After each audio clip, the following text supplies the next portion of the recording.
Good morning बच्चों।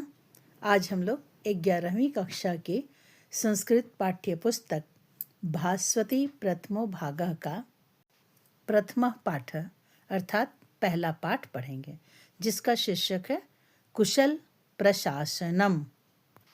कुशल प्रशासनम पाठ का यह चौथा श्लोक है।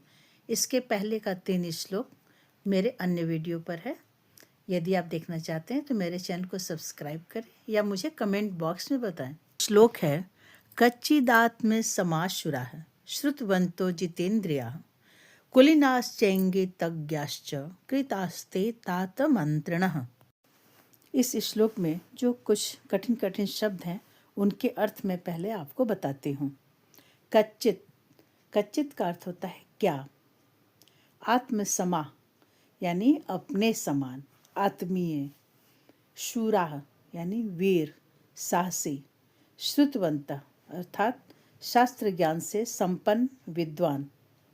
जितेंद्रिया इंद्रियों पर विजय पाने वाले। कुलीना यानी श्रेष्ठ कुल में जन्मे। चंगितज्ञा यानी भावभंगिमा, संकेत और मनोभाव समझने वाले। कृताः अर्थात नियुक्त किए गए हैं।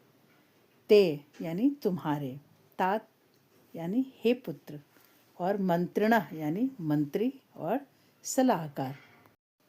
इन कठिन शब्दों के अर्थ जानने के बाद आपको इसका भावार्थ या सरलार्थ समझने में आसानी होगी। और यदि आप इसका शब्दार्थ लिखा हुआ चाहते हैं तो आप मेरे चैनल को सब्सक्राइब करें। मैं अगले वीडियो में इसके अर्थ लिख करके अपलोड करने वाली हूँ। अब इस श्लोक का अर्थ समझें। हे पुत्र, क्या तुमने अपने मंत्री ऐसे नियुक्त किए हैं जो तुम्हारे समान आत्मीय हों, वीर हों, शास्त्रों के ज्ञाता हों, इंद्रियों को जीत चुके हों, श्रेष्ठ कुल के हों तथा संकेतों और मनोभावों को समझने वाले हों। इस श्लोक में आदर्श मंत्रियों के गुण बताए गए हैं। राजा को चाहिए कि वह अपने मंत्रियों का चयन केवल संबंध या पद के आधार पर न करे, बल्कि उनके चरित्र, ज्ञान, विवेक और आत्मसंयम को देखकर निश्चित करे।